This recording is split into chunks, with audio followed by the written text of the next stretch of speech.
Hello friends, welcome to VSK। I am Saurabh. तो चलिए शुरू करते हैं। तो स्टूडेंट्स, आज की जो वीडियो होने वाली है वो एनिमल सेल के ऊपर होने वाली है। तो चलिए शुरू करते हैं। तो स्टूडेंट्स, ये मैंने एक एनिमल सेल ड्रॉ किया हुआ है। इसमें आप ध्यान से देखिए, ये पूरा एक एनिमल सेल मैंने ड्रॉ किया हुआ है। इसमें जो पार्ट्स उनके एक बार नेम स्टडी कर लेते हैं, जैसे वहां से शुरू करते हैं। Secretory vesicle, microfilaments, Golgi vesicles, Golgi complex, rough endoplasmic reticulum, ribosomes, mitochondria, cell membrane, cytoplasm, sap, tonoplast, vacuole, nucleoplasm, chromatin, nucleolus, nuclear envelope, nuclear pore, microbody, lysosome, microtubule, smooth endoplasmic reticulum, pinocytic vesicle, phagosome, microvilli pore, exocytosis, secretion, lots of things are there. ठीक है students, ये आपके पास animal cell का एक diagram है। इसको अब हम स्टडी करने जा रहे हैं। तो ध्यान से देखिए, इसमें सबसे पहली बात आपने जो डिस्कस करनी है वो इसके कंपोनेंट्स हैं जो इसके अंदर इन्वॉल्व हैं। ठीक है, इसके जो पार्ट्स हैं, कुछ ऐसे मेन पार्ट्स हैं जो आपने इस क्लास 9th में डिटेल में स्टडी करना है, और कुछ ऐसे पार्ट्स हैं जो आपके पास +1 या +2 की बायोलॉजी में दोबारा से आएंगे। तो अभी हम उन पार्ट्स को डिटेल में डिस्कस करते हैं जो आपके सिलेबस का पार्ट है। तो देखिए, इसमें आपके पास है, बेसिकली इस डायग्राम को दिखाने का मकसद ये है कि आपको पता चल जाए कौन सा पार्ट कहाँ पर होता है। ठीक है, सबसे पहले शुरू करते हैं माइटोकॉन्ड्रिया से। ये जो आपको दिख रहा है ना, कुछ कुछ हॉट डॉग की शेप का, जो ये चीज मैं आपको बता रहा हूँ। ठीक है, जैसे हॉट डॉग की भी चटनी होती है, इसी तरह से दिखने में ये होता है आपका माइटोकॉन्ड्रिया। देखो लिखा भी हुआ, ये है आपका माइटोकॉन्ड्रिया। इसे बोला जाता है powerhouse of the cell. Basically इतना समझ लीजिए, सेल को जो एनर्जी प्रोवाइड होती है वो माइटोकॉन्ड्रिया ही प्रोवाइड करता है एटीपी की फॉर्म में। Then we have these ribosomes. ये जो आपको डॉटेड स्ट्रक्चर नजर आ रहे हैं ना ब्लैक डॉट्स में, इन्हें बोला जाता है ribosome. They are basically protein factories. इनका क्या काम होता है, ये प्रोटीन सिंथेसिस में हेल्प करते हैं।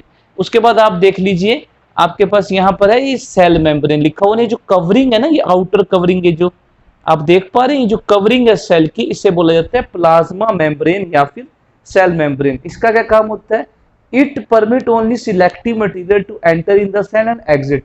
मतलब जो सेल के अंदर ट्रांसपोर्ट होगा मटेरियल्स का, उसे प्लाज्मा मेम्ब्रेन जो होगा वो क्या करेगा, कंट्रोल करेगा।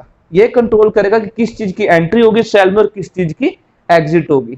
ठीक है, जैसे आपके कमरे में दीवारें होती हैं या फिर पर्दे होते हैं, उसी से पता चलता है ना कौन एंट्री करेगा, डोर होते हैं, उसी तरह से इसके ये मेम्ब्रेन है।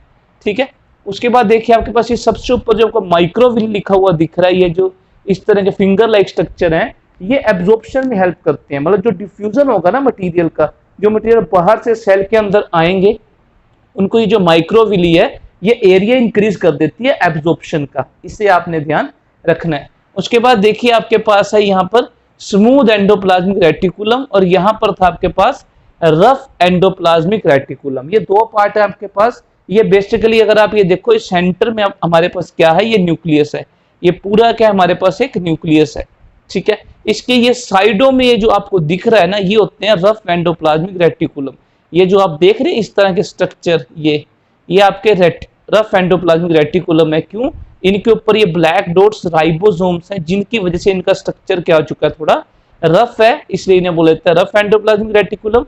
ये आपके पास है, ये भी कुछ आपको उसी तरह से दिख रहा होगा जैसे ये है, एंटेंगल सा स्ट्रक्चर है। यहाँ पर देखिए, इसे बोला जाता है स्मूथ एंडोप्लाज्मिक रेटिकुलम। ये है स्मूथ क्योंकि यहाँ पर किसी तरह के राइबोसोम स्टिक नहीं है, चिपके हुए नहीं है।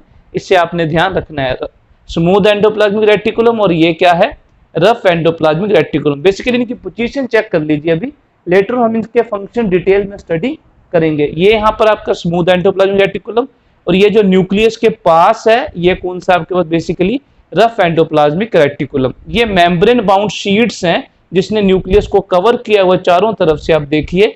और ये क्या करते हैं, इनके राइबोसोम्स हैं जो प्रोटीन सिंथेसिस में, प्रोटीन बनाने में हेल्प करते हैं। उसके बाद हम न्यूक्लियस को भी स्टडी कर लेते हैं। न्यूक्लियस आपने क्लास 8th में भी डिटेल में स्टडी किया होगा। देखिए न्यूक्लियस में क्या होता है, ये जो आप ये चीज नजर आ रही है ना आपको, ये कवरिंग, इससे बोला जाता है न्यूक्लियर एनवेलप। ये जो आप नजर आ रही है आपको ये चीज, ठीक है, ये क्या है, न्यूक्लियर एनवेलप। न्यूक्लियस की कवरिंग है, डबल मेम्ब्रेन है, देखो एक ये और एक ये, देख पा रही है, डबल मेम्ब्रेन है। ठीक है, इसके बाद रफ एंडोप्लाज्मिक रेटिकुलम शुरू होता है। ये रफ एंडोप्लाज्मिक रेटिकुलम है, लेकिन ये जो कवरिंग है ना, ये जो ब्लैक के साथ है, ये आपके पास न्यूक्लियर एनवेलप है। और इनके बीच में जो खाली जगह देख रही हो, ये खाली जगह, ये इसे बोला जाता है न्यूक्लियर पोर। यहीं से जो मटेरियल है उसके एंटर एग्जिट होती है। और ये जो आपको ये क्रॉस में नजर आ रहे हैं धागों की तरह, ये होते हैं क्रोमेटाइन। क्रोमेटाइन थ्रेड बोला जाता है इन्हें, क्रोमेटाइन थ्रेड, ये जो धागे की तरह नजर आ रहे हैं आपको, ठीक है। उसके बाद आप एक और चीज नजर यहाँ पर देखिएगा, जो ये न्यूक्लियस के अंदर देखो, ये पूरा सेल है ना, ये पूरा एक एनिमल सेल है। ये जो सारे पार्ट्स किसके अंदर होते हैं, साइटोप्लाज्म में। ये जो आपको डॉटेड नजर आ रहा है ना, ये लिक्विड पार्ट है। ये क्या है, फ्लूइड पार्ट है, लिक्विड पार्ट है सेल का, जिसके अंदर ये सारे mitochondria, Golgi body, rough endoplasmic reticulum, smooth, ये सब कुछ इसके अंदर है। इसे बोलते हैं साइटोप्लाज्म। तो सेल का जो जेली लाइक पार्ट होता है जिसमें सारे ऑर्गेनल्स पैक्ड हैं, उसे बोला जाता है साइटोप्लाज्म।